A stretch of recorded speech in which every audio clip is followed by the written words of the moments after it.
हाल ही में यूजीसी ने कुछ गाइडलाइन जारी किए थे और उनका मकसद ये था कि सेंट्रल यूनिवर्सिटीज में जातिगत आधार पर छात्रों के साथ होने वाले भेदभाव को रोका जा सके। लेकिन सवर्ण छात्रों ने और कुछ जातिवादी संगठनों ने इन गाइडलाइंस का ये कहकर विरोध किया है कि सरकार ने इन गाइडलाइन के माध्यम से सवर्ण छात्रों के साथ भेदभाव किया है। इनके माध्यम से सवर्ण छात्रों पर न सिर्फ अत्याचार बढ़ेगा बल्कि उनको ऐसे संस्थानों में अलग थलग कर दिया जाएगा और अपराधी के रूप में उनकी छवि को चिन्हित किया जाएगा। और इसके आधार पर बहुत से संगठनों ने और छात्र संगठनों ने इनका विरोध किया। इस विरोध को देखते हुए सर्वोच्च न्यायालय ने इन गाइडलाइंस पर अस्थायी रोक लगा दी। न्यायालय ने अपने तर्क में कहा कि ये गाइडलाइंस समाज में विभाजन पैदा करने वाले हैं। हालांकि जब ये गाइडलाइन जारी किए गए तो एक वो बहुत ही प्रसिद्ध तथाकथित कवि हैं कुमार विश्वास। वो कभी कवि होते हैं, कभी कथावाचक होते हैं, कहीं की मैंने लिखा देखा कि वो दार्शनिक भी हैं। उन्होंने एक पोस्ट शेयर की अपने सोशल मीडिया हैंडल पर और उसमें खुद को पूरे उस वर्ग को बोला कि हम सब सवर्ण अभागे हैं जो इस तरह की व्यवस्थाओं का हमें सामना करना पड़ रहा है। तो जब न्यायालय ने इस पर रोक लगाई, उन्हें विभाजनकारी बताया गाइडलाइंस को, तो उन कवि महोदय ने भी कहा कि सरकार को किसी भी विखंडनकारी प्रयास से बचना चाहिए और समाज में समरसता बनाए रखने के प्रयास करने चाहिए। अब आप इस व्यवस्था को देखिए, इससे दो तरह के सवाल उठते हैं, लेकिन वो सवाल बताने से पहले मैं आपको एक घटना बताता हूँ।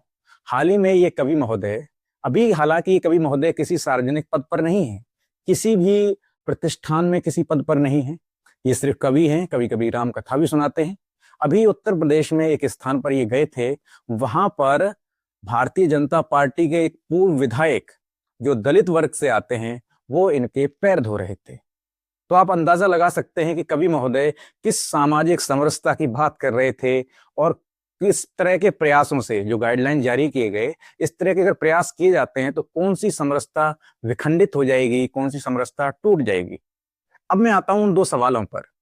सर्वोच्च न्यायालय के मुख्य न्यायाधीश ने इस निर्णय में कहा कि ये जो गाइडलाइंस हैं यूजीसी के, इनसे समाज में विभाजन पैदा होगा। अब सोचिए, जो समाज जातियों के आधार पर इतना ज्यादा विभाजित है पहले से ही, और जो लोग इसके शोषित हैं, इससे पीड़ित हैं, उन्होंने ये व्यवस्था नहीं बनाई।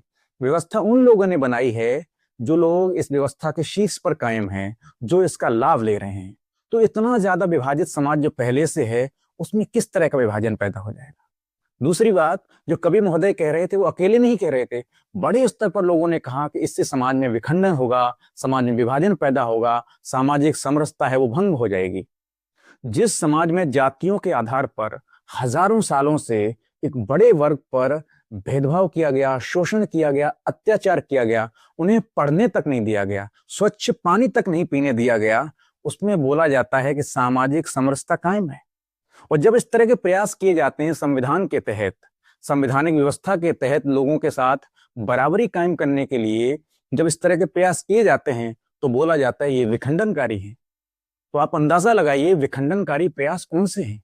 क्या ये प्रयास विखंडनकारी हैं या समाज में सामाजिक समरसता और समानता स्थापित करने वाले प्रयास हैं?